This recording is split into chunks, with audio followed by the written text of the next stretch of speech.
여러분, 우리는 신앙생활을 하면서 은혜라는 말을 참 많이 사용합니다. 그렇죠? 여러분 생각해서 은혜라는 말을 참 많이 사용합니다. 하나님의 은혜입니다. 기도를 해서 응답을 받아도 하나님의 은혜입니다. 좋은 일이 생겨도 하나님의 은혜입니다. 하나님의 은혜라는 말을 참 많이 사용하게 됩니다. 근데 여러분, 은혜가 무슨 뜻입니까? 하나님의 은혜를 제대로 알아야 돼요. 여러분, 하나님의 은혜라는 것은요, 사전적으로 말씀드리면 하나님께서 하나님의 백성들에게 주시는 값없는 사랑을 의미하고 있습니다. 좀 더 실제적으로 쉽게 말씀을 드리면, 여러분, 우리가 인간관계 속에서 내가 할 수 없는 상황, 내 힘으로 해결할 수 없는 상황, 그래서 다른 사람의 도움으로 해결하게 되면 우리는 은혜를 입었다고 표현하지 않습니까? 마찬가지예요. 우리 인간의 힘으로, 나의 지혜로, 나의 지식과 능력으로 할 수 없고 불가능해서 포기한 일들을 오직 하나님의 능력과 하나님의 섭리와 하나님의 인도하심 가운데 가능하도록 역사하여 주신 모든 영역을 우리는 은혜라고 말씀드릴 수 있는 것입니다. 그런데 여러분, 곰곰이 생각해보면 아이러니하게도 우리 인간은요, 하나님을 알거나 모르거나 하나님을 믿는 사람이거나 안 믿는 사람이거나 모든 인간은 하나님의 은혜 없이는 살 수 없는 존재라는 거예요. 이걸 알아야 됩니다. 하나님의 은혜 없이는요, 하나님을 몰라도 알아도 하나님을 믿어도 안 믿어도 상관없어요. 모든 인간은 다 적용됩니다. 하나님의 은혜 없이는요, 살아갈 수가 없어요. 모든 인간은 원래 그 존재 자체가 하나님의 은혜를 힘입어 살아갈 수밖에 없는 존재이기 때문인 거예요. 왜입니까? 하나님의 창조물이거든요. 모든 인간은 하나님의 창조. 예를 들어 생각해 보시기 바랍니다. 만일 하나님께서 공기를 만들지 않으셨다면 모든 사람뿐만 아니라 동물, 식물은 살아갈 수가 없습니다. 정말 신기해요. 심지어 물속에도요, 산소가 녹아져 있어요. 그렇죠? 물속에 산소가 녹아져 있지 않으면요, 물고기가 살아갈 수가 없어요. 물속에서 산소만 딱 끌고서 아가미로 숨을 쉬잖아요. 얼마나 신기합니까? 하나님께서 선한 자나 악한 자에게 공평하게 이른 비와 늦은 비를 내려주시지 않으면 단 한 사람도 살 수가 없고요. 하나님께서 공평하게 선한 자나 악한 자에게 태양빛을 주시지 않았다면 단 한 사람도 살아남을 수가 없습니다. 하나님께서 선한 자나 악한 자에게 날마다 일용할 양식을 주시지 않으셨다면 우리 모든 인간들에게 먹을거리로 곡식과 식물들을 허락해 주지 않으셨다면 우리 인간은요, 살아남을 수가 없다는 것입니다. 이러한 1차적인 삶의 문제들만 생각해 보더라도 모든 인간은 하나님의 은혜를 힘입어 살고 있다는 것을 우리는 인정할 수밖에 없는 거예요. 그런데 여러분, 여기서 중요한 사실은 하나님을 믿는 우리 신앙인들은요, 2차적인 하나님의 은혜를 누릴 수 있는 특권이 있다는 사실입니다. 이것이 모든 사람들이 누릴 수 있는 1차적인 보편적인 은혜와의 차이점이에요. 이 2차적인 하나님의 은혜는요, 하나님 모르는 자들에게는 허락하지 않으시고 하나님을 믿고 의지하며 순종의 삶을 살아가는 하나님의 백성들에게만 허락하시는 은혜이기 때문인 것입니다. 그러면 여러분, 우리는 무엇 때문에 하나님께서 이 2차적인 은혜를 하나님께서 택하신 믿음의 자녀들에게만 허락해 주셨는지 그 이유를 알 수 있어야 합니다. 그 이유는요, 인간이 사단의 유혹에 미혹되어서 죄를 범한 이후에 하나님의 자녀들은요, 이 세상을 살아가는 동안 전쟁을 치러야 돼요. 어떤 전쟁? 영적인 전쟁. 사단과 어둠의 세력과 영적인 싸움을, 영적인 전쟁을 치러야 하기 때문인 거예요. 그래서 하나님의 은혜가 필요한 거예요. 하나님의 은혜 없이는요, 이 영적인 싸움에서 승리할 수가 없기 때문에 아담과 하와를 유혹했던 그 사단의 유혹의 음성에 다 넘어가거든요. 오직 하나님의 은혜가 있을 때에 그 유혹의 음성을 부딪힐 수 있기 때문인 거예요. 또한 마지막 세대가 가까이 다가올수록 이 세대는요, 죄가 범람하고 더욱 악의 세력이 판치는 세상으로 물들어가고 있기 때문인 거예요. 여러분, 이 세상 보세요. 살인, 강도, 묻지마 총격, 언제 총 맞아 죽을지 몰라요. 저 어디 나갔다가 불의의 사고들, 언제 교통사고 나할지 몰라요. 언제 길거리 가다가 덤불이 무너져서 내가 거기에 깔려 죽을지 모르고요. 그것뿐입니까? 해일이, 주먹만한 우박이 떨어지고 홍수가 나서 수십만 명이 대피하고요. 폭염 때문에 수천 명이 죽고 토네이도 때문에 한 마을이 다 없어지고 그뿐입니까? 세상 곳곳에 지금 우크라이나 러시아 전쟁뿐만 아니라 이스라엘과 이란까지 전쟁이 세상 곳곳은요 지금 이 어두움이 장악해 나가는 세상이라는 거예요. 그렇기 때문에 하나님의 자녀들은요 이 악한 세대를 믿음으로 승리하기 위해서 하나님의 은혜가 절대적으로 필요한 거예요. 우리 인간의 힘과 지혜와 능력으로는 죄와 악을 이길 수 없기 때문인 것입니다. 죄의 유혹에서 벗어날 수 없고 죄의 유혹을 뿌리칠 수 없기 때문인 거예요. 하나님의 은혜가 아니면 도저히 약한 세대를 선으로 이길 수 없기 때문인 것입니다. 여러분, 하나님의 말씀을 경청해 볼 수 있으시길 바랍니다. 어둠의 자녀들은요, 죄의 종들은요, 이 세상을 어둠의 힘으로 살아가지 않습니까? 교만과 욕심과 시기와 질투와 살인과 미움과 원망이 가득한 세상에서 살아남기 위해서 더 교만하게 살아가야 해요. 이해가 되시죠? 내가 더 세상에서 욕심을 부려야 하고 나보다 더 잘나고 똑똑한 사람들을 짓밟고 내가 우뚝 서기 위해서 겉모술수와 이간질을 서슴없이 행하며 살아가는 거예요. 이것이 이 세상 사람들이 살아가는 방법입니다. 자기가 살아남기 위해서. 이것이 모든 사단의 유혹인지 모른 채 나를 사망으로 인도하는 선악과의 열매인 줄 모르고 매일 그 사망의 열매를 따먹으면서 살아가고 있다는 거예요. 이렇게 사단의 유혹과 유혹에 타협한 결과가 무엇입니까? 이 세상에 사는 동안은요, 세상 권세를 얻을 수 있고 부귀영화를 누릴 수 있다는 거예요. 명예를 얻을 수 있다는 것입니다. 여러분 마태복음 4장 8절로 9절 말씀 보세요. 사단 마귀가 예수님하고 딜하지 않습니까? 마귀가 또 그를 데리고 지극히 높은 산으로 가서 천하 만국과 그 영광을 보여 이르되 만일 내게 엎드려 경배하면 이 모든 것을 내게 주리라. 누가 준다고요? 하나님이? 아니에요. 마귀가, 주어가 마귀예요. 마귀가 준대요. 뭘 줘요? 천하 만국과 이 영광을 보여주면서 내게 엎드려 경배하면 이 세상의 영광 주겠다는 거예요. 이 부귀영화 누리게 해주겠다는 거예요. 예수님과 딜했던 이 마귀가요, 우리는 가만 놔둘까요? 모든 인간들을 하고 딜하는 거예요. 너 나에게 절해. 너 우상 숭배. 너 죄의 욕심대로 교만을 유혹되어 살아가. 너만 이기적으로 살아가. 남이 어떻든 말든 너만 잘 살면 되잖아. 자꾸 유혹하는 거예요. 그럼 내가 너 부귀영화 누리게 해줄게. 권력 줄게. 모든 인간들에게 딜을 배우는 거예요. 사탄 하나 입에 넣어주고 사망으로 데려가기 위해서. 반면에 여러분, 하나님의 자녀들은 어떻게 살아가야 합니까? 어둠의 힘으로 똑같이 살아가야 합니까? 악을 악으로 이기기 위해서 똑같은 방법으로 살아가야 합니까? 절대로 아니라는 거예요. 하나님의 자녀들은 오직 하나님의 은혜로 살아갈 수 있어야 하는 것입니다. 로마서 12장 21절 말씀 보세요. 악에게 지지 말고 선으로 악을 이기라. 악으로 악을 이기라는 거 아니에요. 선으로 악을 이기라. 하나님의 방법으로 이기라는 거예요. 은혜로 이기라는 말씀인 것입니다. 그렇습니다.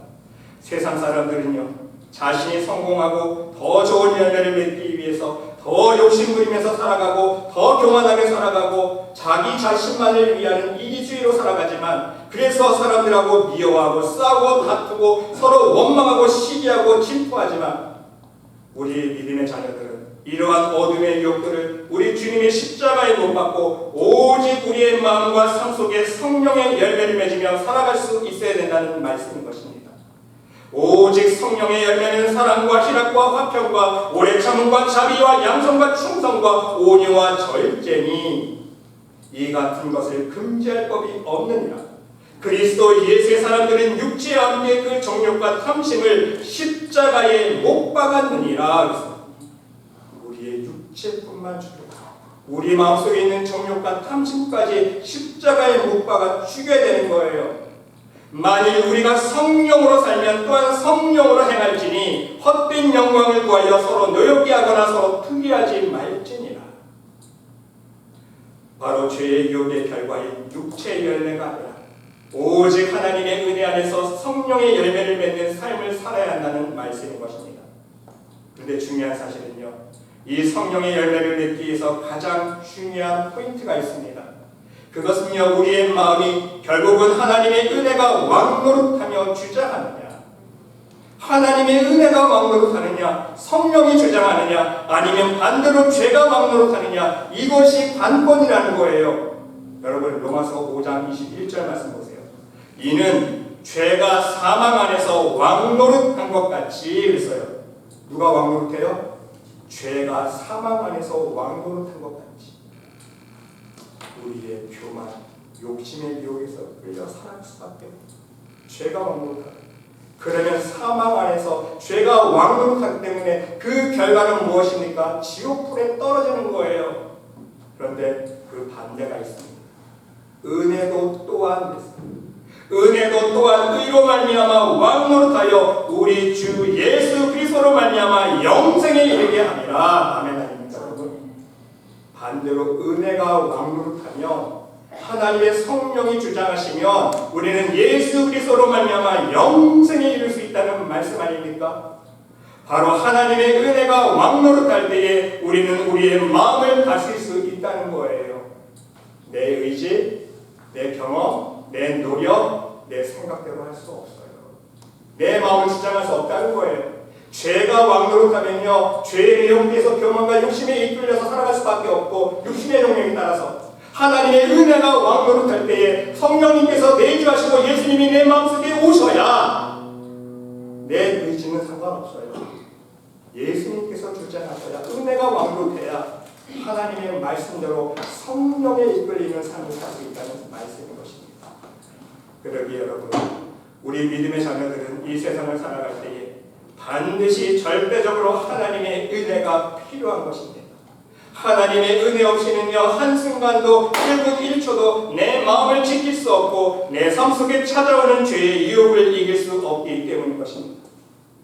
그러면 여러분, 이제 우리는 하나님의 자녀들에게만 허락해 주시는 이 하나님의 2차적인 은혜를 세분해서 살펴볼 수 있어야 합니다.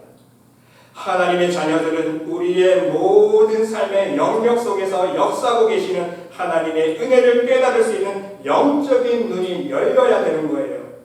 크게 세 가지로 말씀을 드립니다. 첫 번째는요, 공간적인 차원에서 하나님의 은혜가 있습니다. 크게 전체적으로 보면요, 하나님의 나라와 이 어둠의 세상이 나눠져 있어요. 좀 공간적으로. 하나님의 나라는 빛된 나라잖아요. 빛이잖아요. 빛이잖아요. 어둠이 없다고 했어요. 그림자가 없다고 했습니다. 하지만 이 어둠의 세상은요, 사단이 공중권세 잡고 있는 공간입니다. 이렇게 우리가 영적으로 생각해 볼 수 있고, 또 실제로 우리의 삶의 전국에 보면요, 이 세상에는 죄와 어둠이 지배하는 공간이 있고요, 우상을 섬기는 공간이 있습니다. 그렇죠? 또한 반대로 하나님의 은혜가 지배하는 공간이 있어요.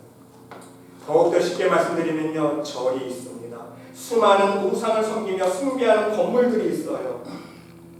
사람들의 욕심이 가득한 백화점 가보세요. 명품관 가보세요. 얼마나 머리 아픈지 몰라요. 왜? 그런데 가보면요, 욕심의 어둠이 많아요. 돈 많은 사람들이 명품을 왜 사러 옵니까? 자기 자랑하기 위해서, 자기 욕심 채우기 위해서. 여러분들 조금만 은혜 받아보세요. 그런데 갔다 오면요, 현기증이나 정말 머리가 깨지도록 합니다. 집도 마찬가지 아닙니까? 불화가 있고 다툼이 있는 집은요, 미움과 원망과 불평과 불만이 가득 찹니다. 심지어 어떤 집은요, 사람을 병들게 하고요, 어떤 집은요, 사업을 망하게 하고요, 어떤 집은요, 사람이 죽어 나가는 집이 있어요. 참 신기하게도요, 리얼터들은 알더라고요.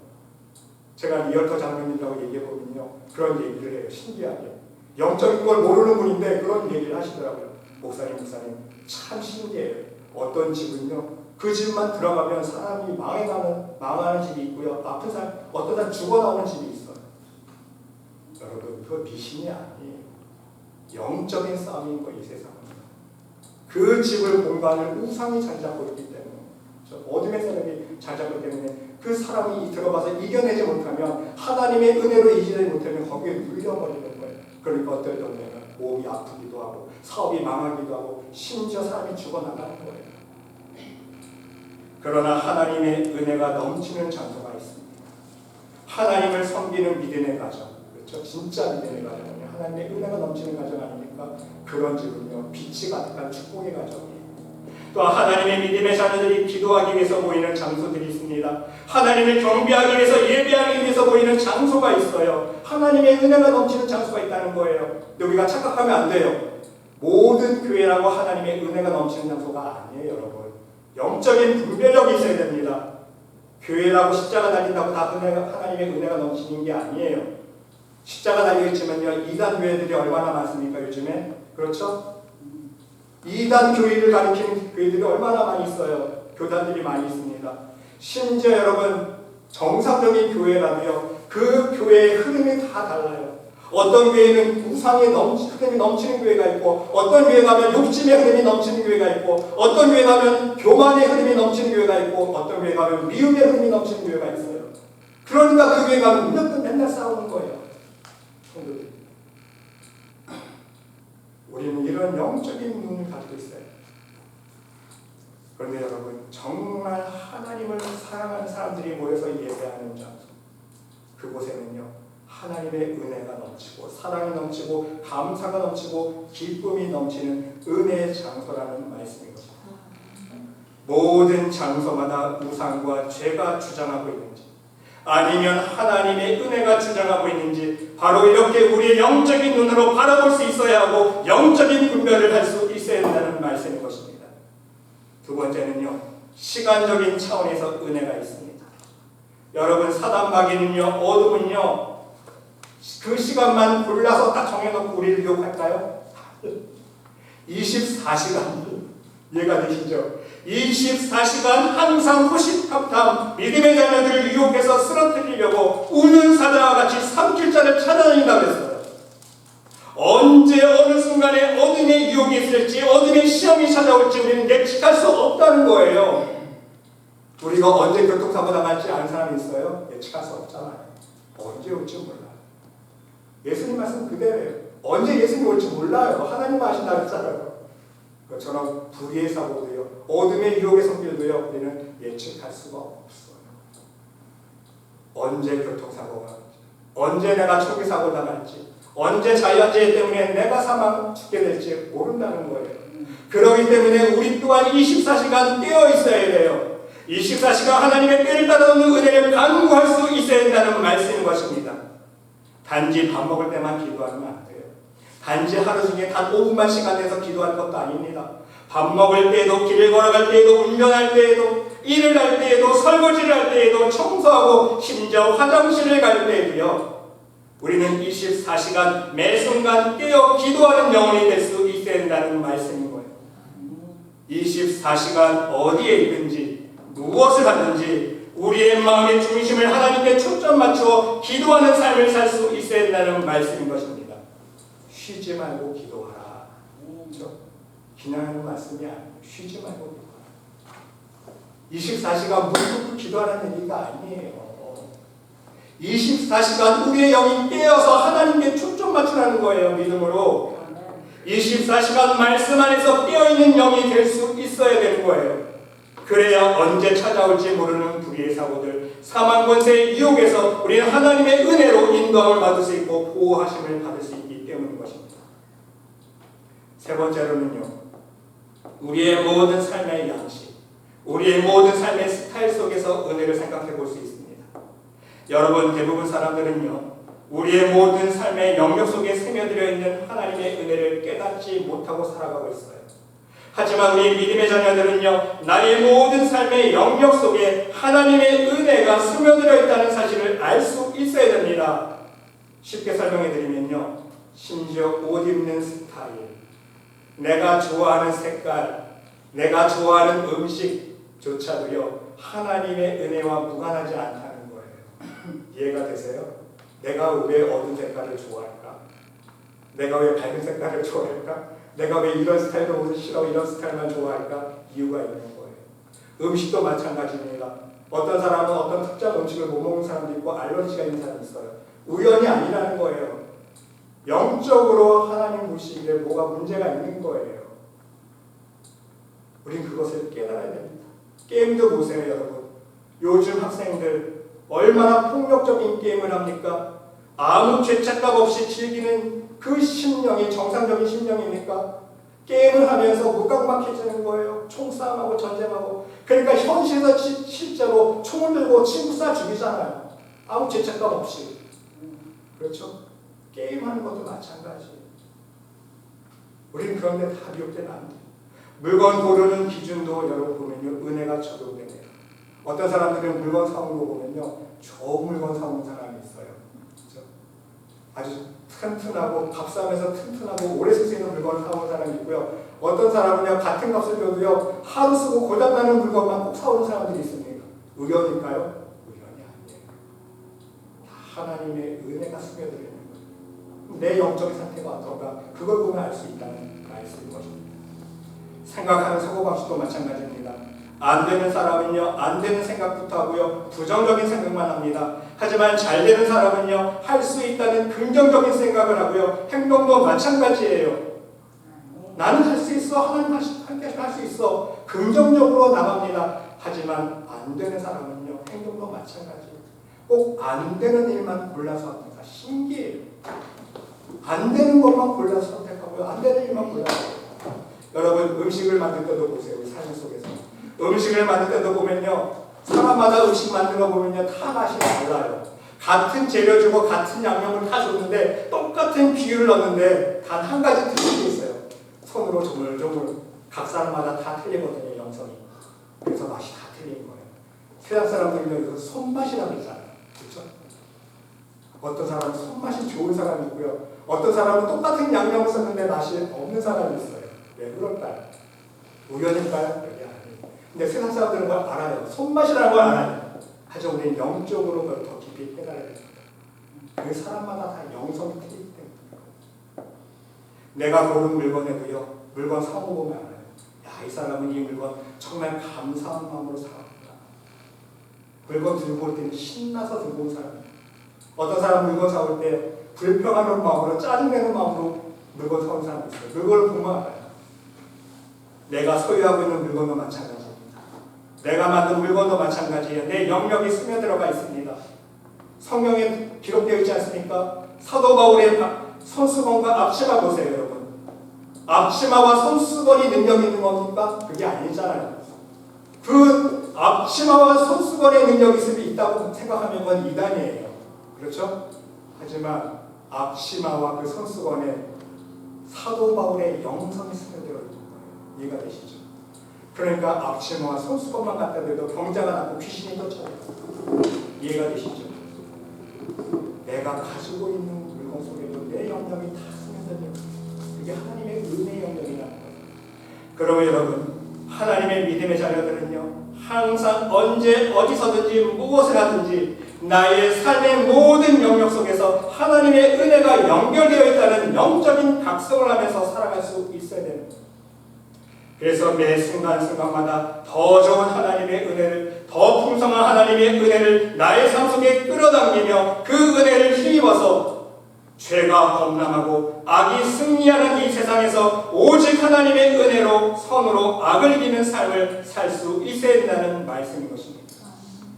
여러분, 이것을 온전히 이룰 수 있는 가장 중요한 핵심은요, 바로 우리의 심령을 하나님의 은혜가 왕노릇할 수 있어야 된다는 사실입니다. 예를 들어서 하나님의 은혜로 우리 마음속에 기쁨과 감사가 넘치는 사람은요, 만나는 모든 사람들에게 사랑을 받아요. 이해가 되세요? 하나님의 은혜가 넘치는 사람은요, 만나는 사람들에게 사랑받아요. 요셉처럼 하나님이 함께 하심으로 형통하다가 인정받잖아요. 또한 남을 바라볼 때도요, 하나님의 은혜가 넘치는 사람은요, 주의 사랑으로 다른 사람들을 바라보게 돼요. 긍휼히 여겨요. 아무리 나에게 해코지를 해도요, 하나님의 눈으로 바라보면 그 영혼 불쌍하잖아요. 야, 저 사람은 어떻게 저렇게 악착같이 자기만 알면 살아? 저렇게 교만할까? 저렇게 욕심 부리면서 자기만 알면 살까? 손가락질하고 비판하는 것이 아니라 하나님의 시야로 보면요, 그 영혼이 불쌍히 보입니다. 그러나 여러분, 죄가 왕노릇하는 사람은요, 마음속에 사람에 대한 미움과 불평과 원망이 넘치게 된다는 거예요. 일을 할 때에도 부정적인 생각부터 하고 낙심하는 마음부터 마음속에 품게 됩니다. 이것이 심한 사람은요, 삶의 가치를 느끼지 못하고 살기가 싫어지고 결국은 자신의 삶을 포기하는 사람이 되고 마는 거예요. 더 나아가서 은혜가 왕노릇하는 사람은요, 가는 장소마다 은혜의 장소, 축복의 장소가 되게 만들어줍니다. 다른 사람들에게 유익을 주고 더 잘되게 합니다. 다른 사람을 형통하게 하고 다른 사람에게 축복을 전해줘요. 그게 하나님의 은혜입니다. 하지만 죄가 왕노릇하는 사람은요, 가는 장소마다 교만의 장소, 욕심의 장소, 미움의 장소, 시기 질투의 장소로 만든다는 거예요. 다른 사람을 안 되게 하고 망하게 합니다. 그것이 하나님의 은혜입니다. 결국 여러분, 문제는요, 이렇게 하나님의 은혜가 내 심령 위에 항상 충만하도록 해야 내가 진정 빛된 사람, 축복의 사람이 될 수 있는데, 현실적으로는 우리는 24시간 매 순간 은혜를 유지하기가 쉽지 않다는 것입니다. 사랑하는 성도 여러분, 바로 하나님은요, 오늘 말씀을 통해서 우리들에게 이 비결을 가르쳐주고 계십니다. 항상 매 순간 24시간 하나님의 은혜를 힘입어 살 수 있는 방법, 하나님의 은혜의 물결 속에 살아갈 수 있는 방법은 무엇입니까? 16절 말씀에 답이 있어요. 그러므로 우리는 긍휼하심을 받고 때를 따라 덮는 은혜를 얻기 위하여 은혜의 보좌 앞에 담대히 나아갈 것이니라. 첫 번째는요, 긍휼하심을 받아야 되고요. 두 번째는요, 때를 따라 덮는 은혜를 얻기 위하여 하나님 앞에 굳은 믿음으로 설 수 있어야 되고요. 세 번째는 그 믿음을 가지고 은혜의 보좌 앞에 담대히 나가야 됩니다. 여러분, 그러면 어떻게 긍휼하심을 받을 수 있습니까? 하나님의 긍휼하심을 받을 수 있는 방법은요, 한 가지밖에 없어요. 하나님 앞에 자복하고 회개해야 됩니다. 겸손한 마음, 낮아지는 마음을 품고 세상을 향한 욕심을 비울 수 있어야 돼요. 하나님은 겸손한 자에게 은혜를 베푸시기 때문인 것입니다. 그리고 때를 따라 덮는 은혜를 얻기 위하여 항상 우리의 중심이 강함이 없어야 됩니다. 하나님 앞에 회개의 기도를 드린 후에도 갈대처럼 이랬다 저랬다 흔들리면 안 된다는 말씀이에요. 이것을 위해서 항상 말씀에 잠겨 있어야 되고 말씀을 묵상할 수 있어야 한다는 말씀인 것입니다. 여러분, 시편 1편 말씀 보세요. 복 있는 사람은, 어떤 사람이 복 있는 사람이에요? 악인들의 꾀를 따르지 세상 사람들이 사는 방법을 쫓아가지 말라는 거예요. 죄인들의 길에 서지 아니하며 오만한 자들의 자리에 앉지 아니하고, 장소죠. 장소의 은혜를 말씀드렸죠. 그런 죄의 장소에 쫓아가지 말라는 거예요. 사람들이 좋다고 한다고 쫓아다니지 마세요. 심지어 뭐죠 이거? 도박하는 거. 거기에 호텔에 음식 싸게 맛있게 한다고 도박하는 장소에 밥만 먹으러 가는 사람들, 그것도 문제예요. 솔직히 말씀드리면. 그렇죠? 그런 데는 가면 안 돼요. 있는 사람들. 도박하는 장소에 가서 뭐 밥을 맛있게 먹는다고, 그 세상적으로는 싸게 맛있는 음식 먹고 유익은 있지만 그게 아니에요. 영적으로. 그곳에 가서 통도 빠졌다 들어올 일이 있습니까? 그 죄의 장소에. 그 죄의 장소에 서지 말라는 거. 그 자리에 앉지 말라고 했잖아요. 오직 여호와의 율법을 즐거워하며 하나님의 말씀을 즐거워하며 그 율법을 말씀을 주야로 묵상하는 자보다 그는 시냇가에 심은 나무가 철을 따라 열매를 맺으며 그 잎사귀가 마르지 아니함 같으니 그가 하는 일 모든 일이 형통하리로다. 그래서 다 형통하리로다. Everything. 하나님의 말씀 안에 심은 뿌리가 깊이 내려졌기 때문에, 그 말씀 안에서 영양분을 공급받기 때문에 잎사귀가 마르지 않는 거예요. 절로 열매를 맺는 거예요. 그러니까 형통한 삶을 산다고 말씀합니다. 그게 복된 사람인 거예요. 여러분, 이스라엘 백성들 보세요. 광야 생활 속에서 얼마나 변덕이 많았고 갈대처럼 흔들리는 믿음을 보여주었는지 우리는 잘 알 수 있지 않습니까? 그러므로 우리 믿음을 나무처럼 말씀의 터 위에 깊이 뿌리낼 수 있어야 한다는 말씀인 거예요. 여러분, 나무 보세요. 나무는요, 한번 뿌리 내리면 자리 옮겨요, 안 옮겨요? 안 옮깁니다. 나무는요. 한번 심어주면요, 거기에 뿌리를 깊게 내리면요, 자리를 옮기지 않아요. 왜? 자리를 옮기면 자기가 죽는다는 걸 알기 때문에 안 옮겨요. 우리도 말씀 마찬가지. 우리도 말씀 가운데 믿음의 뿌리를 깊이 내려서요, 한번 내렸으면 그 믿음의 부리를 뽑아서 다시 세상으로 옮기시면 안 된다는 거예요. 옮겨 심은 순간 죽기 때문에 말다 죽기 때문에. 그리고 여러분 마지막으로 항상 하나님의 은혜를 유지하기 위해서는요, 매일 하나님의 보좌 앞에 담대히 나아갈 수 있어야 합니다. 우리가 매일 매 순간 하나님의 은혜 보좌 앞에 나아가는 방법은 다른 것이 아니에요. 하나님 말씀 안에 거하는 것입니다. 매일매일 말씀 안에 거할 수 있어야 돼요. 여러분 오늘 보면 11절 말씀 보세요. 그러므로 우리가 저 안식에 들어가기를 힘쓸지니 이는 누구든지 저 순종하지 아니하는 문에 빠지지 않게 하려 함이라. 여러분 이 히브리서 4장 11절 말씀이 나온 이유가 있어요. 그 윗절을 여러분 한번 시간 날 때 쭉 읽어보시면 어떤 내용이 있습니까? 이스라엘 백성들이 광야에서 믿음으로 구원받지 못한 내용들을 다 나오잖아요. 왜? 우상을 섬겨서 미혹되어서 믿음이 없기 때문에 그 안식을 누리지 못했다고, 하나님 앞에 순종하지 못했다고 답을 주고 있지 않습니까? 믿음이 없기 때문에 안식이 못 들어간 거예요. 출애굽을 했지만, 그렇죠? 하나님께서 탈출을 시켜주셨지만 모든 이스라엘 백성들이 구원받은 거 아니에요. 하나님 다 보는 게 아닙니다. 거기에서 광야에서 믿음으로 순종하지 못한 사람들은 다 멸망했고 오직 믿음으로 순종하는 사람만 하나님께서 구원해 주시겠다는 의미 아닙니까? 여러분 그 안식에 들어가기를 힘쓰라 그랬어요. 힘쓰라. 무슨 뜻입니까? 왜 그렇게 해야 됩니까? 누구든지 저 순종하지 아니하는 것에 빠지지 않게 하는 24시간 사단과 어둠의 사력은요 우리를 신탐탐 노리기 때문에 우리의 믿음을 빼앗아가기 위해서 우리를 지옥으로 이끌어가기 위해서 하나님 말씀에 순종하는 삶을 살지 못하도록 우리를 유혹하기 때문에 그 순종하지 아니하는 본에 빠지지 않기 위해서 답을 주고 있어요. 12절에. 그래서 그 답은 무엇입니까? 하나님의 말씀을 위해서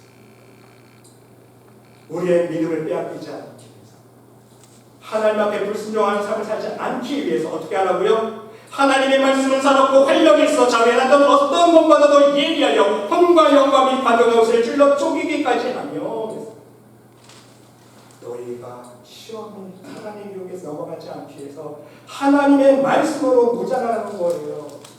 무장하는 방법은 다른 게 아니에요. 하나님의 말씀으로 우리 심령을 찔러 쪼개야 되는 거예요. 이해가 되십니까? 하나님의 말씀으로 먼저 우리 심령을 찔러 쪼갤 때에 우리의 죄악이 씻어지고 그 가운데에 하나님의 은혜가 임하고 성령께서 임하고 우리 예수님이 주장해 주시기 때문에 그래야 사단의 유혹에 속기 위해서 빠지지 않고 승리할 수 있기 때문에 말씀을 붙들라는 거예요. 그래서 이어서 14절 말씀 보세요. 그러므로 우리에게 큰 대사장이 계시니 승천하시니 곧 하나님의 아들 예수시라. 우리가 믿는 도리를 굳게 잡을지어다. 흔들리지 말라는 거예요. 유혹에 넘어가지 말라는 거예요. 말씀을 굳게 잡으라는 거예요. 말씀이신 예수님만 붙들라는 거 아닙니까?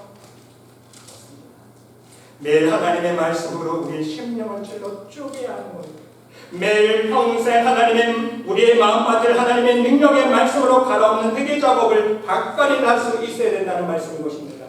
하나님의 말씀으로 죄와 어둠으로 가득 차 있는 우리의 심령을 찔러 쪼개어서 그 죄의 흔적들을 하나씩 하나씩 제거하는 만큼 씻은 만큼 우리의 심령 위에 하나님의 은혜가 스며들어가기 때문인 것입니다. 그래서 조금씩 죄가 아닌 하나님의 은혜가 자리 잡게 되고 죄가 왕노릇하는 심령이 아니라 하나님의 은혜가 왕노릇할 수 있는 거예요.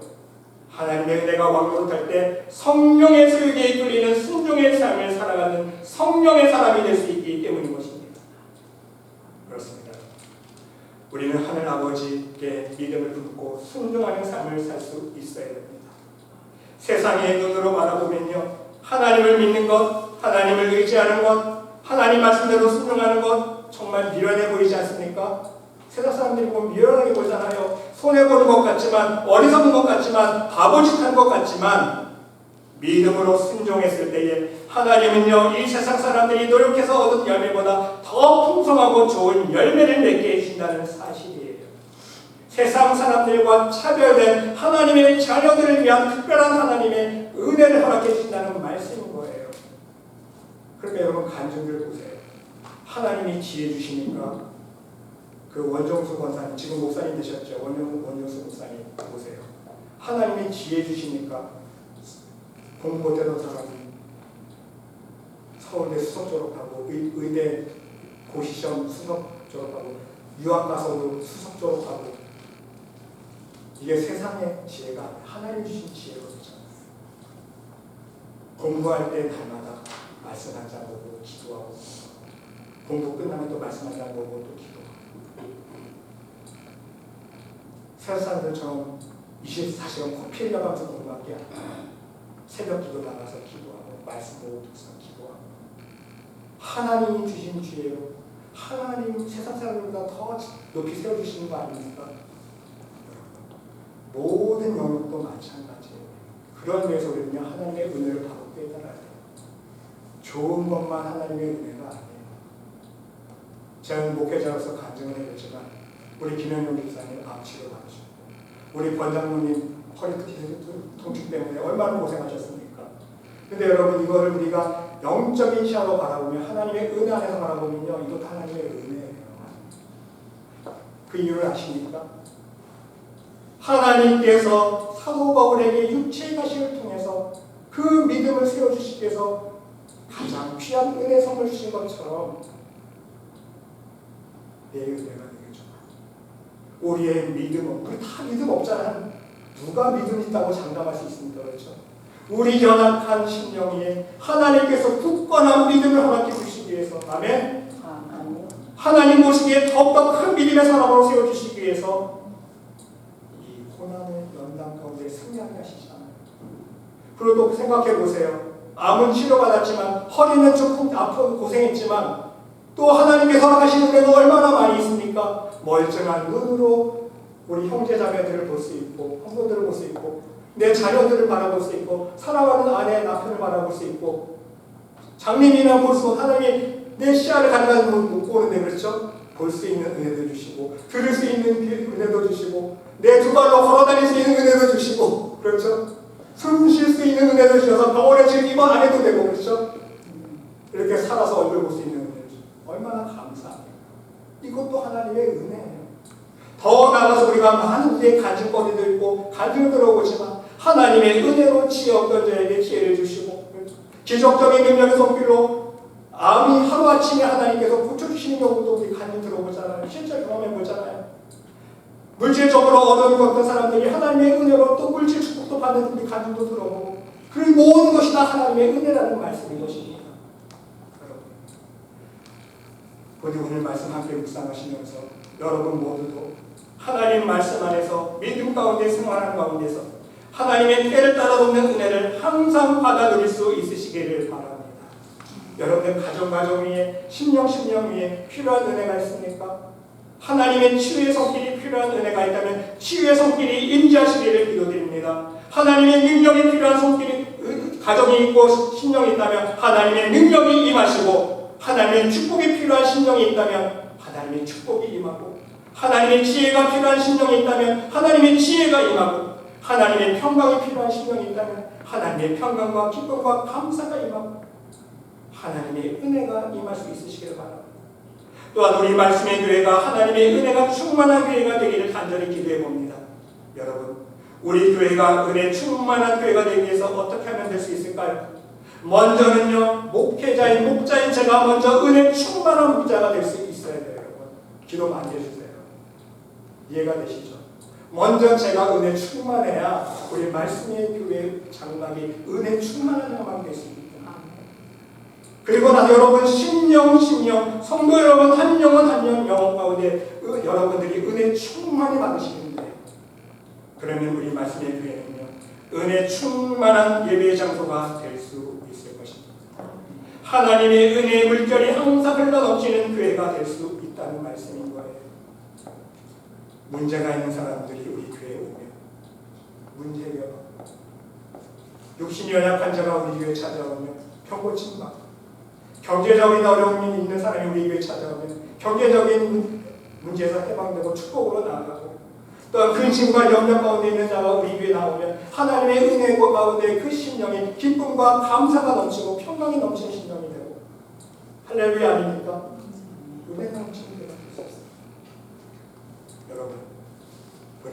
이 오늘 말씀을 통해서 우리 함께 말씀 안에서 간절히 우리 하나님께 기도하고 하나님의 은혜가 풍성한 말씀의 교회를 만들어가면서 더불어서 여러분 가정과 삶 속에 늘 하나님의 은혜의 물결이 풍성히 흘러넘칠 수 있는 복된 삶을 살 수 있으시기를 간절히 주님의 이름으로 축원드립니다. 하나님,